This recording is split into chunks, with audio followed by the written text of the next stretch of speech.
तो देखो, इस नेटवर्क थ्योरी का क्लास में हम लोगों ने ऑफलाइन क्लासेस में तो बहुत सारा डिस्कशंस कर ही लिया था।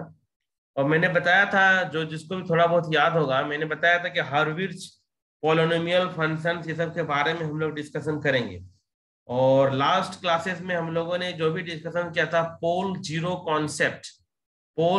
कॉन्सेप्ट का भी हम लोगों ने डिस्कशन किया था, कि locations of poles and zero and how to find out the systems will be stable और नॉट स्टेबल। तो ये सब चीज के बारे में हम लोग डिस्कशन किए थे। और ये रिवीजन हम लोग का क्लासेस जो एक्चुअली मैं बता ही दिया हूँ कि तुम लोग को नेटवर्क का जो सिलेबस है वो कंप्लीट होगा। तो इसीलिए हार्डवेयर्स के बारे में जो राउथ हार्डवेयर्स क्राइटेरिया के बारे में जो हम लोग डिस्कशन किए थे, तो थोड़ा सा रिवाइज करते हुए हम लोग क्लासेस को स्टार्ट करेंगे। और आज जो है कि तुम लोग जो भी भूल चुके हो वो तुम लोग को आज याद हो जाएगा कि लास्ट क्लासेस में हम लोगों ने क्या पढ़ा था। तो driving point, impedance, admittance, properties of जो नेटवर्क फंक्शंस, ये सब सारा चीज ट्रांसफर फंक्शन निकालने से लेकर के देखना, ये सारा चीज होगा जो रेगुलर क्लास किया होगा। जो नहीं किया है उन लोगों के लिए तो परेशानी है। तो अभी का जो इम्पोर्टेंट क्लास है वो लास्ट क्लास से कोई मतलब नहीं है, ठीक है। और ये क्लास हम ऑलरेडी ऑफलाइन में पढ़ा दिए हैं, लेकिन हम चाहते हैं कि थोड़ा राउथ हार्विट्ज क्राइटेरिया के बारे में समझते हुए चलो, ताकि इसके बाद हम जितना भी क्लास तुम लोगों को हम लेंगे वो तुम लोग को अननोन नहीं लगे। तो इसीलिए जो है स्टेबिलिटी के बारे में हम डिस्कशन करेंगे। कोई भी हम लोग के पास जो ट्रांसफर फंक्शंस रहेगा, नेटवर्क फंक्शंस रहेगा, तो मैंने क्लास में डिस्कशन भी किया था और एग्जाम में भी आया भी था, मिड एग्जाम में। तो जिसका छूटा होगा या जो नहीं है पढ़ा होगा उसके लिए इम्पोर्टेंट है। तो जो टॉपिक है आज का हम लोगों का, ये रिवाइज क्लास है हम लोगों का आज का। और नेक्स्ट क्लास से हम लोग फिर आगे बढ़ेंगे जो यूनिट 6 एंड 7 की ओर, ठीक है। तो ये राउथ राउथ हार्विट्ज, ये सिंपल अभी जो हम पढ़ने वाले हैं सिंपल, ये मैथमेटिक्स है, ठीक है। जिसको सिंपल क्रॉस मल्टीप्लीकेशन ये सब का कॉन्सेप्ट आता होगा, तो वो लोगों के लिए बहुत सिंपल है आज का क्लास, ठीक है ना। ये बहुत इंपॉर्टेंट है। So okay, Routh Hurwitz criteria of stability. Stability ये विजिबल है, स्क्रीन ये जा रहा, सबको दिख रहा है, आवाज क्लियर आ रही है सबको? Anyone respond? Network function, clear है? Yes sir. ओके, क्लियर है। और विजिबिलिटी भी सब कुछ ठीक है, स्लो नहीं है जो लिख रहा हूं मैं, ठीक है ना? ओके।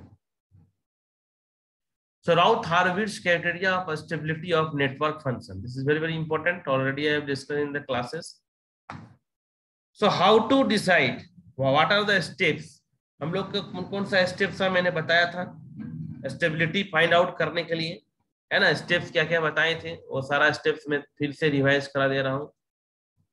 मैंने फर्स्ट स्टेप में बताया था कि जो हम लोग एरे, मतलब जो रो एंड कॉलम में जो हम लोग अरेंज करेंगे, तो उसको सबसे पहले रो एंड कॉलम बनाना पड़ेगा, मतलब एरे को पहले बनाना पड़ेगा।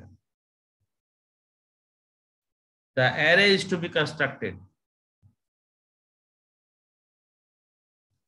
पहले हम लोग एरे में जो भी है उसको हम लोग लिखेंगे। नेक्स्ट में क्या करेंगे, इसमें दो रो हम लोग बनाएंगे। फर्स्ट रो में जो होगा वो इवन नंबर कोएफिशिएंट रहेगा, एंड सेकंड रो जो रहेगा वो तुम्हारा ऑड नंबर कोएफिशिएंट रहेगा, ठीक है।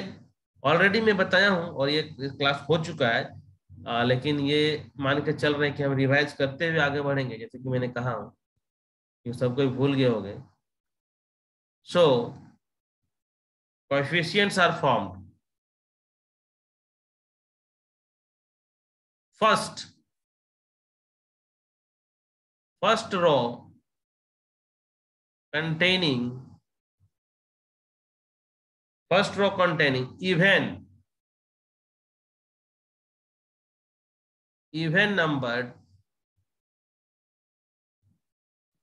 coefficient,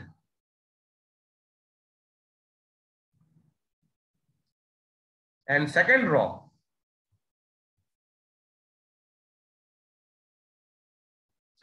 जो होगा odd number coefficient.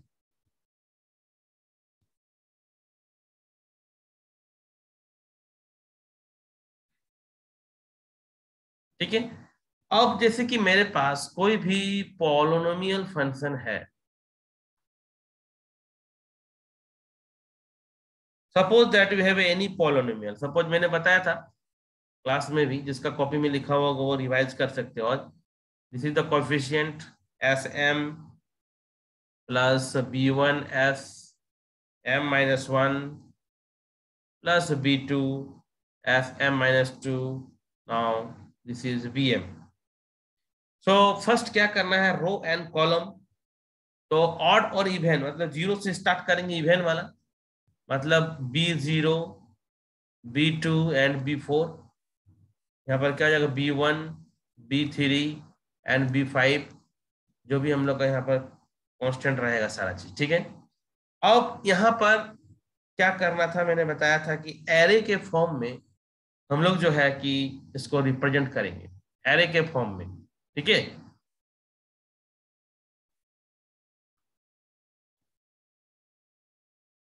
S5 S4 S3 S square S1 S0,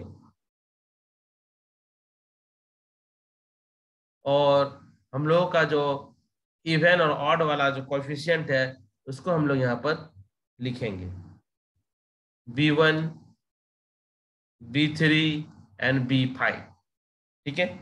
अब यहाँ पर जो हम लोग को नया नया कांस्टेंट रहेगा C1 C2 D1 D2, ये E1 एंड ये F1।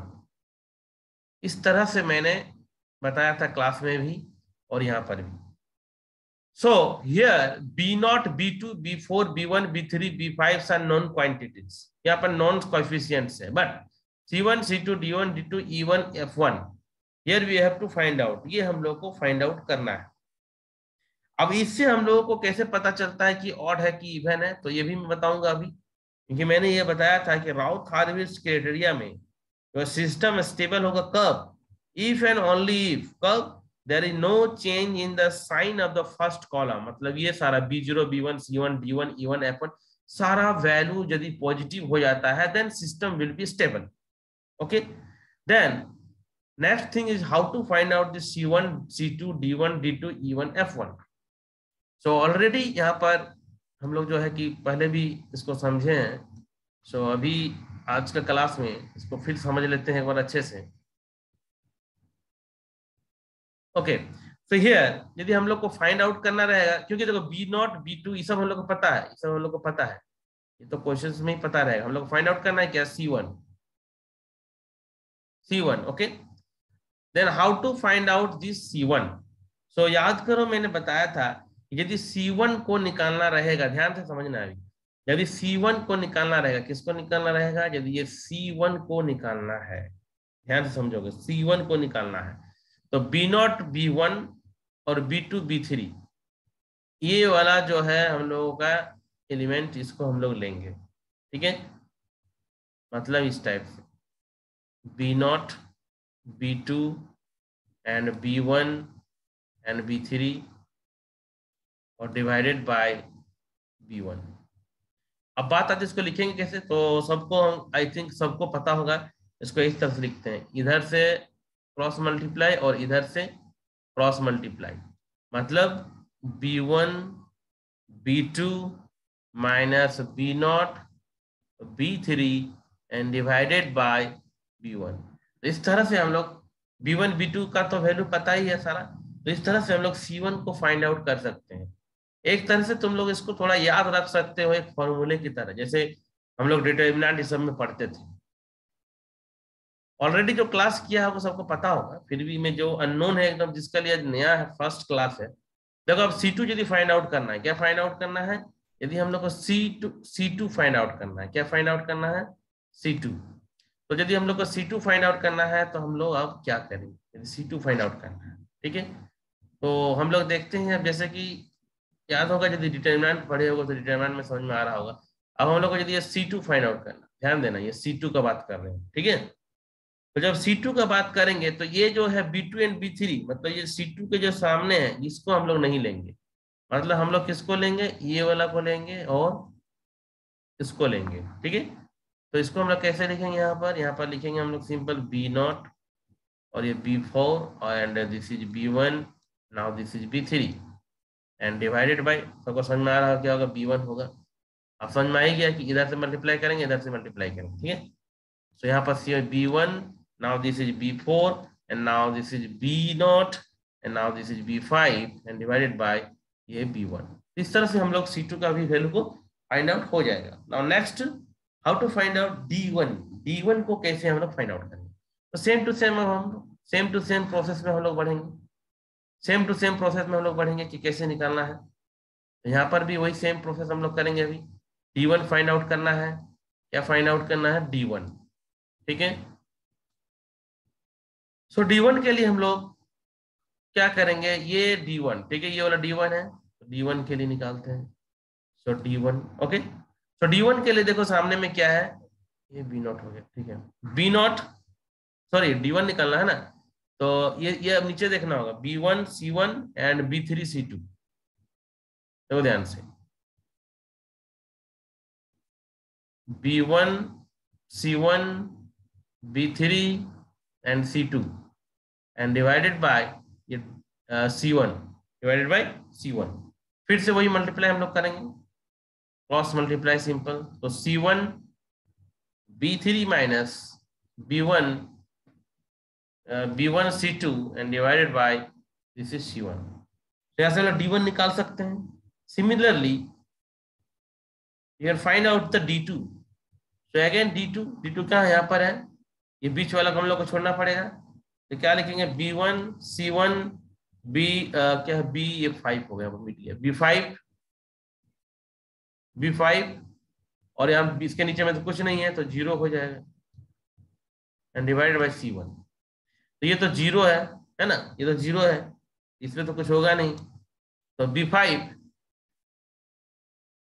B5 now C1 and divided by ये C1, तो C1 तो कट जाएगा। तो D2 is nothing, simply what, this is B5। तो D2 is equal to what, B5, D2 is equal to B5, ठीक है। इसे हम लोग ऑलरेडी डिस्कस कर चुके हैं बहुत बार, ठीक है, देख सकते हो। तो अब D1 निकल गया, देखो C1 C2 D1 D2 निकल गया, अब E1 और F1 बच रहा है। यदि हम लोग E1 को निकालना चाहेंगे, तो E1 तो दिख रहा है कि ये E1 है, तो पूरा ये वाला आ जाएगा, पूरा ये वाला आ जाएगा। तो क्या आ जाएगा, C1 C2 D1 and D2 and divided by what, this is D1। फिर क्रॉस मल्टीप्लाई करेंगे इसको हम लोग, तो C2 D1 minus C1 D2 and divided by this is D1। Similarly find out F1। So F1 तो इस यहाँ पर तो कुछ नहीं, तो 0 है ना, कुछ नहीं है तो 0 है। सो D1 D2 E1 एंड 0, ठीक है, एंड डिवाइडेड बाय, इसका डिवाइडेड बाय में E1, तो इज इक्वल टू क्या हो जाएगा, D2 E1 divided by E1, that is D2, that is D2, okay. So यहां से हम लोग सारा जितना भी कोएफिशिएंट है राउथ-हार्विट्ज के अकॉर्डिंगली हम लोग फाइंड आउट कर सकते हैं। Then question is that how to decide the system is stable और नॉट। सो मैंने अभी बताया था, अकॉर्डिंग टू दिस राउथ-हार्विट्ज क्या बताया, कि system will be stable when there is no change in sign of the first column of the array. Simple मैंने क्या बताया, एक पॉइंट यहां पर, system will be stable, system will be stable if there are no changes in sign of the first column। मतलब ये जो value है इसमें कोई भी कहीं पर भी हम लोग का कोई चेंज नहीं होगा, ठीक है। सो राउथ-हार्विट्ज क्राइटेरिया से हम लोग स्टेबिलिटी को फाइंड आउट कर सकते हैं, कोई भी हम लोग का जो फंक्शंस, पॉलिनोमियल फंक्शंस यदि हम लोग के पास रहता है तो, ठीक है। तो यहाँ तक किसी को डाउट है अभी तक? ये रिवीजन क्लास है, ये कोई मैंने आज नया नहीं पढ़ाया हूँ, बहुत दिन से क्लास छूटा हुआ था, तो मैं सोचा कि थोड़ा इससे स्टार्ट करता हूँ तो तुम लोगों को क्लियर हो जाएगा। क्लियर है सुमन मलिक? यहाँ तक क्लियर है? Yes sir.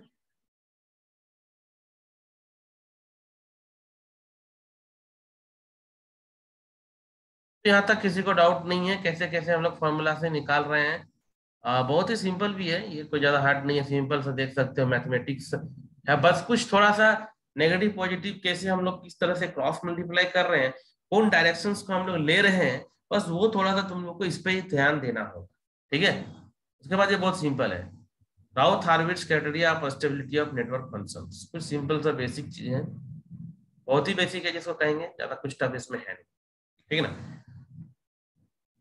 तो इसमें ये सब क्वेश्चंस मैं करा चुका हूँ, और मैं बस ऐसे ही तुम लोग को आज रिवीजन करा रहा हूँ। नेक्स्ट डे से जो है हम लोग आगे की ओर फिर बढ़ेंगे। तो यहाँ पर जो है कि क्वेश्चंस दे रहे हैं, तुम लोग को बना सकते हो सब कोई। यहाँ पर क्वेश्चन क्या है, ये कॉपी में सबका होगा I think. Check the stability,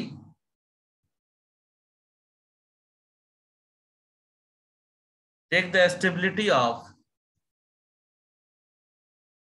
the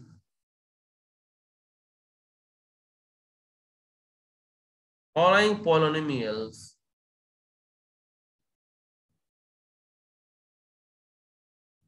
by applying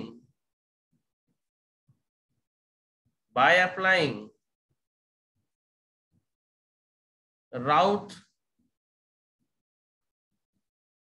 Hurwitz criteria. Okay, so see here. Now this is the polynomials that is given here. S4 plus 2s cube plus 4s square plus 12s and plus 10. Okay, ये simple सा question, कुछ है नहीं। राउथ array में हम लोग सबसे पहले तो इसको फाइंड आउट करेंगे, तो अकॉर्डिंग टू राउथ एरे से हम लोग निकाल लेंगे सब कोएफिशिएंट सब। ठीक है, तो कुछ है नहीं इसमें, क्या करना है सबसे पहले तो हम लोग देख ही रहे हैं कि राउथ के एरे में भी यदि अरेंज करते हैं तो कैसे करते थे, याद है ये सर। ये S4 से शुरू है, इसलिए S4 से लिखेंगे, S स्क्वायर S1 और ये S0, और सबसे पहला एलिमेंट B0 था। ठीक है, तो B0 के जगह में यहाँ पर कितना है देख ही रहे हो सब, B0 इजिकल टू क्या है, 1 है। यहाँ पर B0 का वैल्यू कितना होगा, B0 का वैल्यू 1 ही होगा। ठीक है ना, तो B0 के जगह पर यहाँ पर क्या, ये वाला कुछ नहीं था, पर क्या होगा B0, ये वाला, तो ये वाला क्या होगा B1, ये वाला क्या होगा B2, और ये वाला क्या हो जाएगा B1, सॉरी क्या लिख दिया B1 B2 B3, B3 is equal to एक मिनट 12 हो गया। ठीक है, और ये B4 हो गया। ठीक ना, इतना ही है हम लोग के पास कोएफिशिएंट। तो लिख सकते हैं हम लोग पहला वाला जो हम लोग का रो है उसमें लोग ऑड लिखते हैं 0 से, तो यहाँ पर क्या हो जाएगा 1 हो जाएगा। ठीक है, सॉरी इवन लिखते हैं B0 B2, तो B2 that is the 4। Okay, ना B4 दैट इज द 10। फिर B1 लिखते हैं यहाँ पर हम लोग, तो 2 हो गया। ठीक है, B3 लिखते हैं हम लोग यहाँ पर 12 हो जाएगा, और B5 हम लोग के पास तो कुछ है नहीं, तो B5 क्या हो जाएगा यहाँ पर 0 हो जाएगा। ठीक है, अब बात बाकी सब पता ही है, हम लोग नीचे में क्या लिखेंगे C1 C2 D1 D2 and now E1। F1 तक यहाँ पर नहीं है क्योंकि वहां पर S5 से शुरू हुआ है ना। सो C1 C2 D1 D2 E1, इस सब के वैल्यू को हम लोग तो भाई एकदम आसानी से निकाल सकते हैं। ठीक है, एकदम बहुत ही सिंपल है, जो फॉर्मूला भी हम लोगों ने डिस्कशन किया हूँ उसी से हम लोग जो है कि इसको फाइंड आउट कर सकते हैं। ठीक है, जो कि बहुत सिंपल है। ठीक है, क्योंकि आज मैं बता रहा हूँ तुम लोग जो है कि फोर्थ सेमेस्टर भी पढ़ रहे हो, तो फिर भी तुम लोग को थोड़ा थोड़ा क्या करके रिवाइज सबको करते जाना है। ठीक है, तो यहाँ पर C1 का वैल्यू को यदि हम लोग को निकालना है तो formula already we know that the formula, जो अभी हम लोग लिख चुके थे, सामने में देख सकते हो ये वाला फॉर्मूला जो अभी हम लोग ने डिस्कशन किया था, है ना। देख सकते हो B1 B2 माइनस B0, ये वाला फॉर्मूला का बात कर रहे हैं। ठीक है, तो बस यहाँ पर B1 देख सकते हो B1 बस याद रखना हो, थोड़ा सा कॉन्सेप्ट है, कुछ है नहीं इसमें। मैथमेटिक्स ही मैंने कहा ही था कि ये मैथमेटिक्स ही है। और यहाँ पर हम लोग का B1, सो ऑलरेडी सब वैल्यू हम लोग को पता है, बस थोड़ा सा कैलकुलेशन है, तो पुट कर देना है। तो 8 - 12 और डिवाइडेड, कोई जगह B1 B2 है ना, B1 B2, तो B1 B2 4 2 8, और ये तुम्हारा हो जाएगा 12, ठीक है, और divided by 2। So 4 - 4 by 2 that is -2। C1 निकल गया। Similarly we can find out the value of C2। तो C2 के लिए भी हम लोग के पास फॉर्मूला, नहीं भी फॉर्मूला पता है तो क्रॉस मल्टीप्लाई तो याद है ही, ठीक है ना। तो क्रॉस मल्टीप्लाई करते थे तो फॉर्मूला क्या आया था, B1 B4 - B0, now this is B5 and divided by B1। तो फिर हम लोग का सारा वैल्यू तो पता ही है, सब B0 B1 जितना भी है। तो 20, B5 कुछ नहीं था, जीरो था, है ना। तो जीरो था भाई, कुछ भी मतलब जीरो ही हो जाएगा यहाँ पर, सिंपल। तो 2 हो जाएगा, इसका वैल्यू आ गया 10। क्या आ गया 10, ओके। सो नेक्स्ट हम लोग जाएंगे D1 के पास। D1, तो D1 ये वाला D1 है ना, D1। तो D1 निकालने के लिए भी फिर वही क्रॉस मल्टीप्लाई करेंगे हम लोग। तो देख सकते हैं यहाँ पर भी वही कहानी है, सिंपल सा। तो ये C1 B3 और minus B1 and C2 and divided by C1। So C1 का वैल्यू देखो हम लोग यहाँ पर ऊपर में निकाल चुके हैं, है ना, -2 है।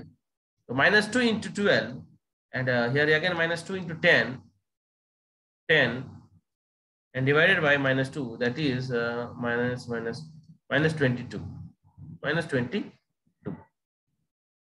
सो यहाँ से निकल गया। एंड D2, तो D2 इज इक्वल टू क्या था, B5 था, तो B5 का वैल्यू कुछ है ही नहीं ना, तो जीरो हो जाएगा। E1, so E1 is equal to, फिर से E1 ये वाला निकालना, E1 है ना। तो E1 के लिए तो ये वाला पूरा मैट्रिक्स एरे आ जाएगा, ये वाला पूरा, ठीक है।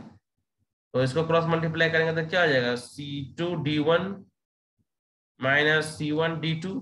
वही वाला कहानी जो हम लोग अभी यहाँ इधर हम लोग जो कॉन्सेप्ट पढ़े हैं ना, ये कॉन्सेप्ट, तो यही वाला कॉन्सेप्ट वहां भी लगाना है। बस हम लोग को एक क्वेश्चंस के फॉर्म में इसको हम लोग बना रहे हैं, और चेक करेंगे कि पॉजिटिव आ रहा है कि नहीं आ रहा है। सो यहाँ से D1 निकालते तो क्या आ जाएगा, C2 10 into 16, ठीक है, माइनस और -2 हो जाएगा, ठीक है, इंटू इंटू इंटू जीरो हो गया, कुछ होया ही नहीं, ठीक है। 16, तो यहाँ पे 16 और 10, तो 10 ही होगा, यहाँ पर भी 10 होगा।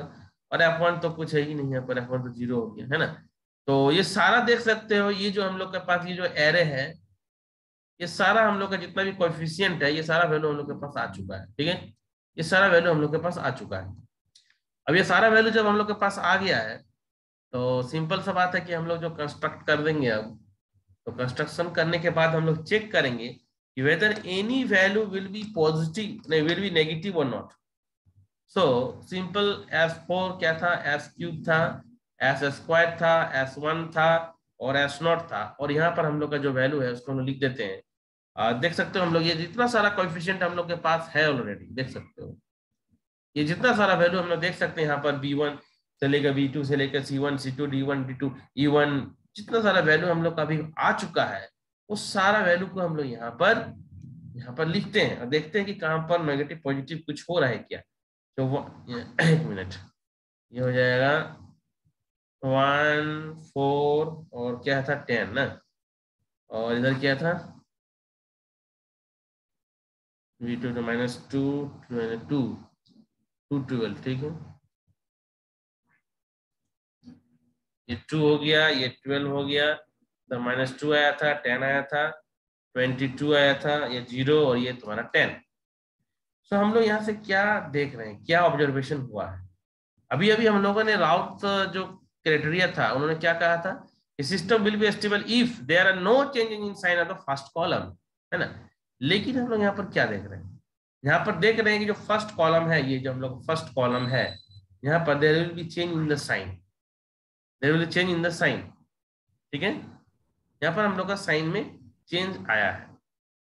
तो साइन में चेंज आने का मतलब हम लोग जानते हैं कि hence the system is not stable, system is not stable.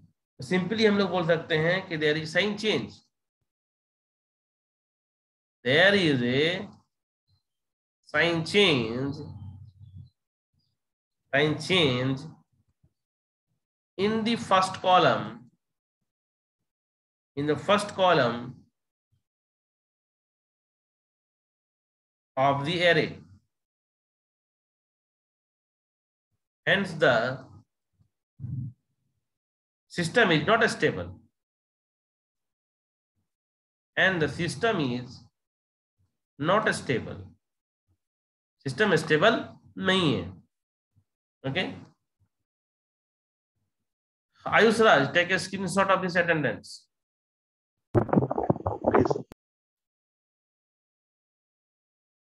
तो यहाँ पर हम लोग देख सकते हैं, यहाँ तक किसी को डाउट है बाबू तुम लोगों को? जो क्लास कर चुका है उसको दिक्कत नहीं होगा, जिसका फर्स्ट क्लास उसके लिए मैं पढ़ाया हूँ. तो ये जो कॉन्सेप्ट मैंने बताया है कि कोई भी पॉलिनोमियल फंक्शन है उसका स्टेबिलिटी चेक करने के लिए राउथ हॉर्विट्ज क्राइटेरिया के अकॉर्डिंगली हम लोग इसको देखो वैल्यू को निकाले हैं जैसे जैसे, उसके अकॉर्डिंगली मैंने क्वेश्चंस भी बता दिया. तो यहाँ तक किसी को डाउट है तो पूछ सकते हो. ठीक है, यहाँ तक किसी को भी डाउट है तो पूछ सकते हो.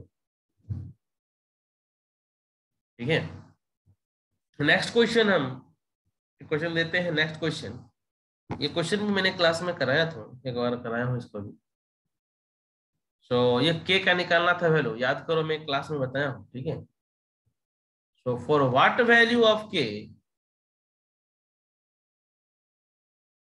जैसे मैथमेटिक्स में पढ़ता था ना 10th क्लास में भी, रियल है, डिस्टिंक्ट है, रूट है, तो उस के का वैल्यू निकालिए. उसी तरह से द पॉलिनोमियल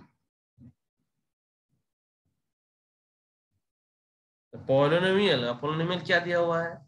s का power 4 plus 10s cube and plus 35 s square plus ks plus 24 equal to 0 is said to be stable, is said to be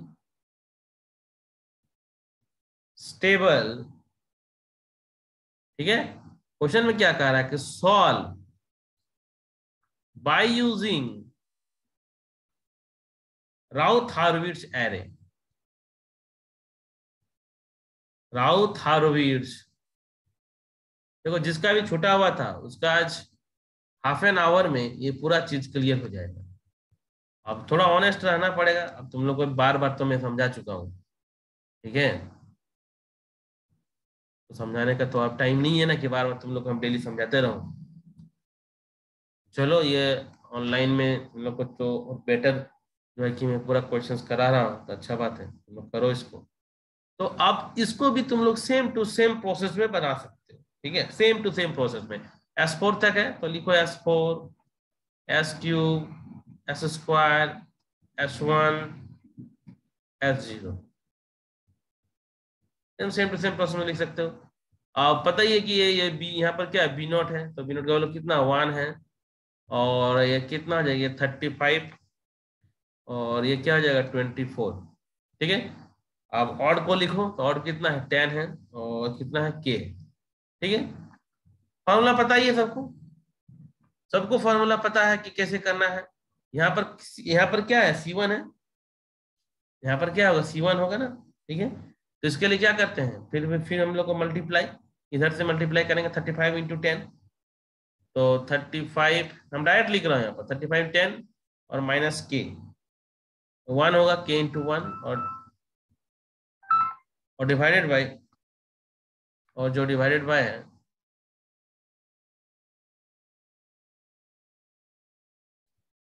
divided by कितना हो जाएगा 10 डिवाइडेड बाय 10. ठीक है, डिवाइडेड बाय क्या है 35 into 10 minus के bye 10. तो ये इस चीज को हम लोग कुछ माने थे उस समय भी, इसको हम लोग अल्फा 1 मान लेंगे. ठीक है, अब ये जो वैल्यू है ये क्या निकला, ये C1 है ना. अब यहाँ पर C2 था, C2 है. ठीक है, तो C2 यहाँ पर निकालने के लिए हम लोग क्या करेंगे, फिर से मल्टीप्लाई करेंगे. तो 0 है, यहाँ पर कुछ नहीं तो 0 है ना, तो क्या हो जाएगा यहाँ पर 10 इंटू 24, 10 इंटू 24 माइनस 0 हो तो कुछ भी हो जो भी है तुम्हारा. ठीक है, और ये 10 तो इक्वल टू 24. नेक्स्ट वैल्यू यदि हम लोग आते हैं, ये D1 है, ये क्या है, ये D1 है ना, ये D1 है. तो ये D1 जो वैल्यू होगा इसको भी हम लोग लिख सकते हैं क्या. अब ये जो वैल्यू है इसका तो हम लोग के पास पूरा कंप्लीट सोल्यूशन है क्या, नहीं है. इसका तो वैल्यू हम लोग को पता नहीं है. इसका वैल्यू पता है क्या, के का अभी तो पता नहीं है ना. के का वैल्यू हम लोग को पता है क्या, नहीं है पता. ये जो वैल्यू नहीं पता है इसीलिए इसको हम लोगों ने कुछ मान लिया हो कि सपोज दैट ये अल्फा 1 या C1 कुछ भी लिख सकते हो, ठीक है, कुछ भी लिख सकते हो। तो मैंने ये मान लिया हो कि ये वैल्यू कुछ है, तो कुछ है तो अल्फा 1 है। यदि इसका वैल्यू निकालेंगे D1 का तो क्या जाएगा, अल्फा 1 इंटू के -24 into 10 and divided by alpha 1, और ये नीचे में तो 24 होगा, सिंपल, ठीक है। तो क्वेश्चन में क्या कहा गया है कि क्वेश्चन में कह दिया है कि system is said to be stable. ये सिस्टम क्या है, स्टेबल है। तो सिस्टम स्टेबल कब होता है, मैंने कहा ना कि जो फर्स्ट कॉलम का सारा एलिमेंट जो होगा पॉजिटिव होगा। When the system will be stable, when all the element, all the coefficient of the first column will be positive, सारा वैल्यू पॉजिटिव होगा। 1 दिख रहा पॉजिटिव, 10 दिख रहा है पॉजिटिव, दिख रहा है ना पॉजिटिव, ये 24 भी है पॉजिटिव है, ठीक है। लेकिन क्या वैल्यू हम लोग को पॉजिटिव नहीं दिख रहा है अभी, ये वाला वैल्यू, ये तो नहीं जानते हैं। लेकिन ये क्वेश्चन में तो कह दिया है ना कि सिस्टम विल बी स्टेबल, मतलब सिस्टम इज स्टेबल, तो ये तो मस्ट होगा कि अल्फा 1 इज ग्रेटर देन 0, इसमें कोई डाउट नहीं है, ये होगा ही होगा फॉर स्टेबिलिटी के लिए, फॉर स्टेबिलिटी के लिए होगा ही होगा, ठीक है। तो इसको क्या लिखेंगे, सिंपल 350 माइनस के डिवाइडेड बाय 10 ग्रेटर देन 0। तो यहां से हम लोगों का निकल जाएगा के कितना, ये तो 0 उधर चल गया, तो के ये 350, मतलब जो के का रेंज होगा, के का जो रेंज होगा इतना सारे वैल्यूज के लिए सिस्टम हमेशा पॉजिटिव होगा। मतलब यहाँ पर हम लोग को जो क्वेश्चन में कहा गया है कि for what value of K the polynomial this given is said to be stable, solve by using Routh Hurwitz array, ठीक है। तो यहां तक तुम लोगों को किसी को डाउट है बाबू तो पूछो, ठीक है। यदि किसी को डाउट है तो यहाँ तक पूछ सकते हो। मैंने जो सिंपल सा जो एक कॉन्सेप्ट है वो तुम लोग को जो है कि बताया हूँ, तो किसी को डाउट है तो इसको पूछ सकते हो।